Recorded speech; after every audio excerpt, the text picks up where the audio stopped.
most times they can't tell you what a good makeup is because Yeah, they 'cause they don't realize they don't even see it, you know, and that's the key.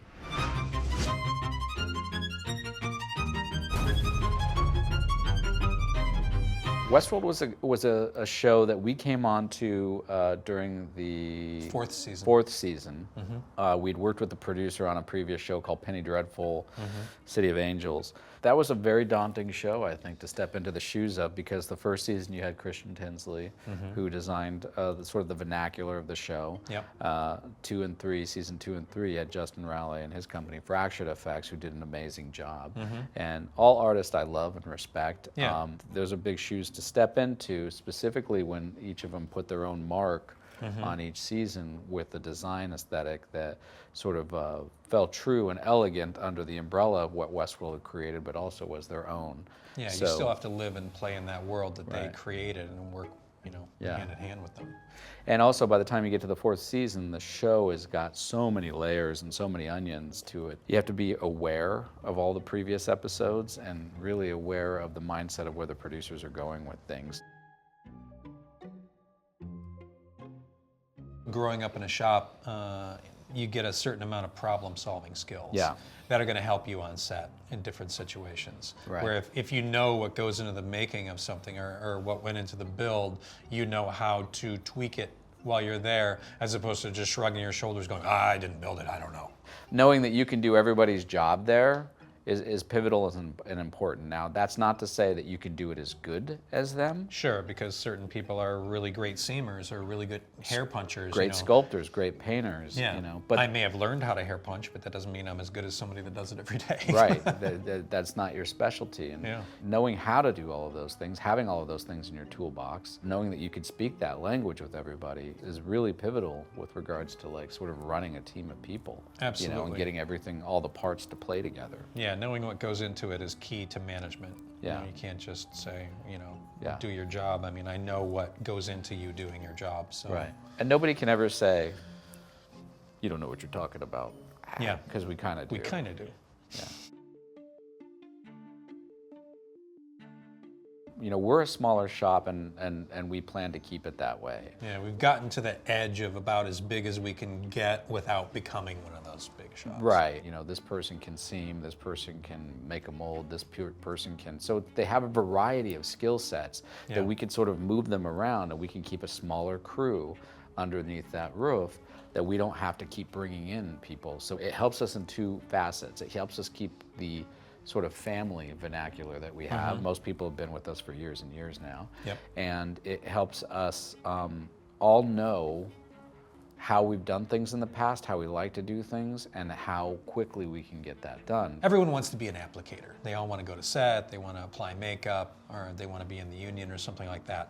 It's getting harder and harder to find people that actually want to work in a shop, which is what you need. Somebody's got to produce all that stuff. You need qualified mold makers. You need qualified seamers. You need great hair punchers. For the longest time, we were having a hard time finding people to punch hair.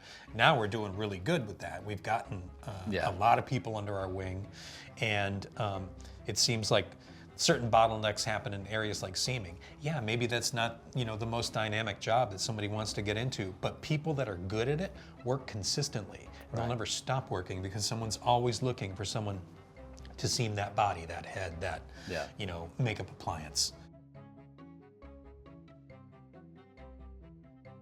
So yeah, Blade Runner 2049 was one of those films that that's sort of what you call the unicorn film because you know, I love the original so much, and when that sequel came along, I was working a lot hand in hand with a makeup designer named Donald Moet, and he is a makeup designer, department head, all of those things. So I would go and do a lot of films with him. Our shop would support those films and make things and produce things, but I would be in the trailer with him executing those things a lot. So when that film came along, that was one of those kind of goldmine films. On Bright, we handled like all the elves, A lot of the gore. a lot of the gore gags. There's a couple of other little sort of character things that we handled in there. that became kind of a big animal. Yeah. Because that's also one of those things that you get hired for a specific thing and then it turns into other things as the film evolves and things like that. We're also doing the American Horror Story promos at the time. Yeah. Which you would, the previous year, won a Guild Award for. Right. And it was like, oh, no pressure. Pam and Tommy was a project that was an interesting one for us. It came to us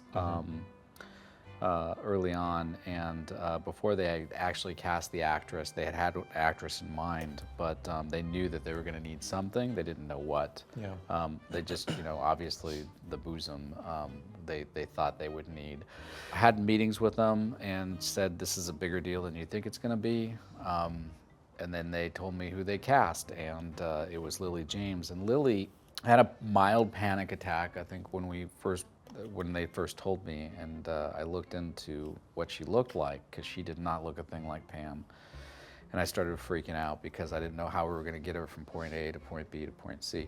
Again, that is a show that no man's an island. It took a village to get her there.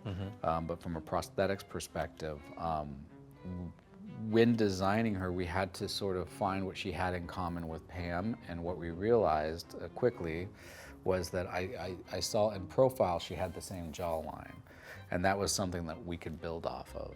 As long as I had that, I felt like we could get her there everywhere else. Now, our first couple of tests were kind of dismal failures, simply because we did too much. And that's what a test is for. Yeah, a test is to fail. Yeah. And what I realized quickly, and what I've sort of I keep bringing into projects as we're progressing, is to minimize as much as possible. Yeah. Because it is easy to overbuild, it is easy to get a caricature very quickly. Yeah. But that isn't always the right thing. You always want to find the amalgamation of the actress and the character that they're playing. And in this case, it was a real life person. So we wanted to find the combination of Lily and Pam. So taking advantage of dentures, to giving her the Hollywood smile, to pumping up her lips from below, to give her a little bit more of a push out. We corrected an overbite that way. That changed her facial structure. We were able to bring her hairline back slightly, because Pam's got a big forehead that kind of bubbles up. That changed everything. Of course, the breasts, and so we did a lot of character makeup in that, highlight and shadow. Again, no man's an army. A great artist, Jennifer Aspinall, came in and helped out, and the two ladies that dealt with her day to day were Mo Meinhardt and Abby Clausen. They did great jobs. So that really was a great project where everybody put their heart and soul into it.